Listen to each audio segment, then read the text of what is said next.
Welcome to the bird media. నేను మీ పవన్ కృష్ణమూర్తి. ఇది మగాళ్ళు సాధించిన విజయమో ఇంకోటో అని చెప్పి ఇప్పుడు జబ్బలు జరుచుకోవడానికి ఏం లేదండి. అందుతున్నటువంటి సమాచారం ప్రకారం ఏదైతే నిన్న కేరళ బస్ ఇన్సిడెంట్ జరిగిందో, వడకర నివాసి అయినటువంటి సింజిత ముస్తాఫా ఆవిడ్ని పోలీసులు అరెస్ట్ చేసినట్టుగా తెలుస్తోంది. సో అసభ్యకరంగా తాకాడు, సెక్షువల్ హెరాస్మెంట్ చేశాడు అని చెప్పి వీడియో తీసి వైరల్ చేసి అతని ఆత్మహత్య కారణమైనటువంటి ఆవిడ మీద బిఎన్ఎస్ సెక్షన్స్ 108 కింద కేసు నమోదు చేశారు అనేది కూడా తెలుస్తున్నటువంటి అంశం. ఎఫ్ఐఆర్ కాపీ కూడా దీనికి సంబంధించి నమోదైంది. బిఎన్ఎస్ సెక్షన్స్ 2023-108 16వ తేదీన జరిగింది. 18వ తేదీన దీనికి సంబంధించినటువంటి కేసు కూడా నమోదైంది వాళ్ళ తల్లిదండ్రులు ఇచ్చినటువంటి దాని ప్రకారం.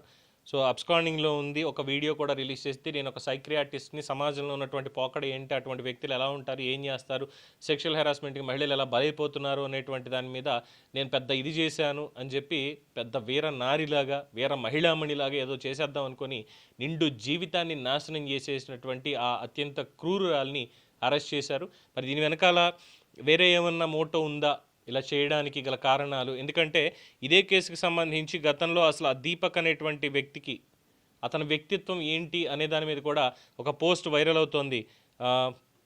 గతంలో ఈ దీపక్కి సంబంధించి హరీష్ కనారన్ ఒక విషయాన్ని వెలుగులోకి తీసుకొచ్చారు. అదే బస్సులో ప్రయాణించిన ఒక అమ్మాయి దీపక్ గురించి చెప్పినటువంటి మాటలు.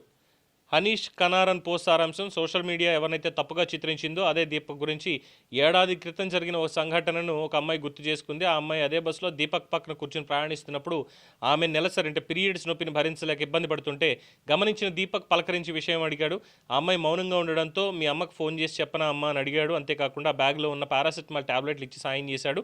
ఆమె మనసు మళ్లించడానికి మాటలు గలిపాడు. పరీక్షలు అంటే భయంగా ఉందని అమ్మాయి చెప్తే, ఈ వయసులో కూడా నేను ఎంత పోరాడుతున్నాను, జీవితంతో చూడండి, జీవితం ఎప్పుడు ఇలాగే ఉంటుంది, కానీ భయపడుతున్నట్టు ఏమైనా కనిపిస్తున్నానా అని ధైర్యం నింపాడు.